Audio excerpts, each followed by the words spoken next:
Shintaido. Hearing this Japanese word, you might imagine it has something to do with the classical martial arts. Shintaido's roots are in traditional Japanese karate and sword movements, but the purpose of Shintaido is not to learn fighting techniques.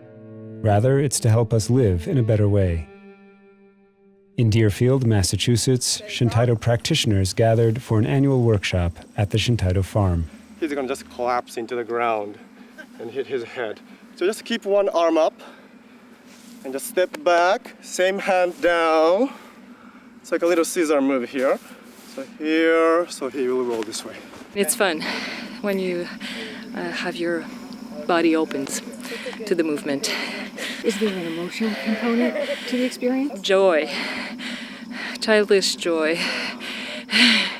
Rolling. Haven't we all done that kind of thing for ages before getting adult? So it's bringing back this joy. And as far as the practice of martial art in this modern time, I think we all live in the very comfortable, protected life. And we all live in a comfort zone, so to say. And having the martial element in our daily life through practice, it challenges us and gives us a chance to break through. And it takes a little courage to do that. And that's why it's so important to keep the essence of a martial art within Shintaido.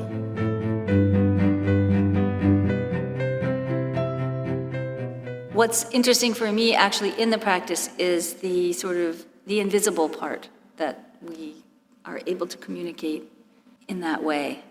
So it's not just physical exercise by any means, it's communication on a bigger level. Shintaido, which means NewBodyWay, includes the study of martial arts, meditation, and artistic expression. It was developed in Japan in the 1960s by the Rakutenkai group under the leadership of Hiroyuki Aoki. The goal of Shintaido is to go a step beyond the traditional martial arts, so the forms of Shintaido demonstrate a feeling of openness and freedom.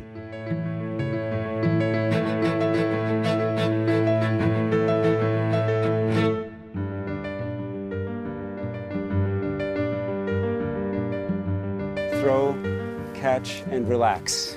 And try to receive the jo into your body and let the momentum determine your movements. Try not to block it or stop it.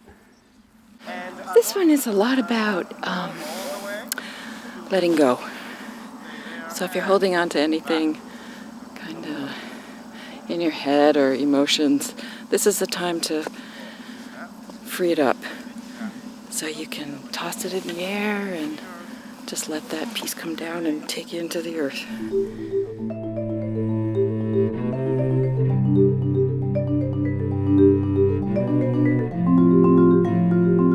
It's definitely had a positive effect. You can start to think in a different way, because you can't help, once you visit other parts of your brain, the right side of your brain, then it becomes more familiar, so you can function from there more often.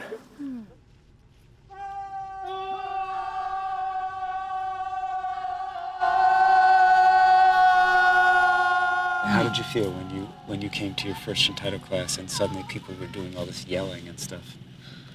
Well, at first I was a little surprised that Shintaido was such a vocal art. But initially, I was really reluctant to use my voice because I really never had. But once I did, it started to open up something for me, and once I was using my voice on a regular basis, I found it to be really freeing. When I went to my first Shintaido class, and they said, okay, now we're going to use your voice, I went, right, sure. You'll see what happens. I didn't really expect anything, and then all of a sudden everyone belts out all these big ahs. It's like, oh, okay.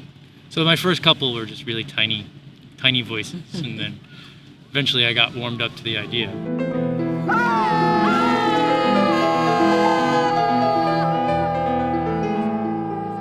Traditionally, meditation has been practiced in a very quiet environment. But in reality, we live in a very noisy a busy life. And we need to be able to have this meditative element even while we are moving busy, living in a noisy world.